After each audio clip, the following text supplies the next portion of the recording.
Hey everyone, in this video, I'll show you how to easily access your files on your iPhone using the built-in Files app. Let's get started. First, unlock iPhone and open the Files app. This app comes pre-installed on all iPhones. At the bottom, here you'll see Browse and Recents.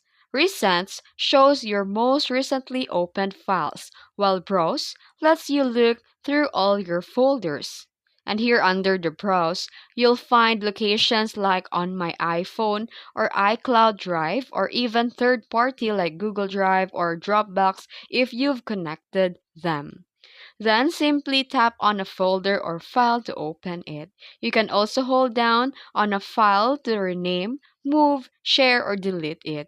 You can use the search bar at the top to quickly find document, photo, or download. And that's it. That's how you access and manage your files on iPhone. If this video helped you, don't forget to like, comment, and subscribe for more iPhone tips.